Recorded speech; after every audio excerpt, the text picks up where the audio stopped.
મિત્રો, આપ જોઈ રહ્યા છો એનએન ન્યૂઝ. હું છું એન્કર અર્પિતા પટેલ. હવે જોઈએ અગત્યના સમાચાર.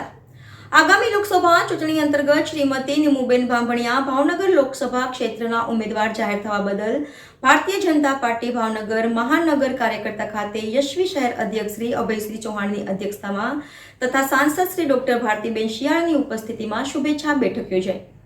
આ બેઠકમાં મેયર શ્રી ભરતભાઈ બારડ, શહેર મંત્રી શ્રી અલ્પેશભાઈ પટેલ, ભાજપ શહેર મહામંત્રી શ્રી નરેશભાઈ મકવાણા, શ્રી પાર્થભાઈ ગુંડલિયા, પશ્ચિમ વિધાનસભાના ધારાસભ્ય Shri Jitubhai Vaghani, deputy mayor Shrimati Monaben Parekh, standing કમિટીના ચેરમેન રાજુભાઈ રાબડિયા, શાસક પક્ષના નેતા શ્રી કિશોરભાઈ ગુરમુખાણી, લોકસભા સીટના સંયોજક શ્રી હરુભાઈ ગુંડલિયા, ગઢડા વિધાનસભા સીટના પ્રભારી શ્રી અમોભાઈ શાહ, પૂર્વ વિધાનસભાના કન્વીનર શ્રી ગિરીશભાઈ શાહ, પશ્ચિમ વિધાનસભાના કન્વીનર શ્રી મહેશભાઈ રાવલ, સાવરકુંડલા વિધાનસભાના પ્રભારી રાજુભાઈ બામણિયા, પાલિતાણા વિધાનસભાના પ્રભારી સુરેશભાઈ ધંધલિયા, લોકસભા વિસ્તારક શ્રી ધવલભાઈ મેડા, શહેર સંગઠનના હોદ્દેદારો શ્રીઓ, ચૂંટાયેલા જનપ્રતિનિધિશ્રીઓ, શિક્ષણ સમિતિના સદસ્યશ્રીઓ, તમામ વોર્ડના પ્રમુખશ્રીઓ, મહામંત્રીશ્રીઓ તથા સંગઠનના હોદ્દેદારશ્રીઓ, તમામ મોરચાના હોદ્દેદારશ્રીઓ, મીડિયા, સોશિયલ મીડિયા અને આઈટી વિભાગના હોદ્દેદારશ્રીઓ તેમજ વિશાળ સંખ્યામાં કાર્યકર્તાઓ ઉપસ્થિત રહ્યા હતા.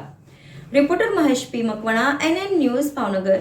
દર્શક મિત્રો, તમારી આસપાસ બની રહેલી અવનવી ઘટનાઓ વિશે જાણવા માટે એનએન ન્યૂઝને લાઈક કરો, શેર કરો, સબસ્ક્રાઇબ કરો, બેલ આઇકન પ્રેસ કરો જેથી આપને નોટિફિકેશન્સ મળતી રહે.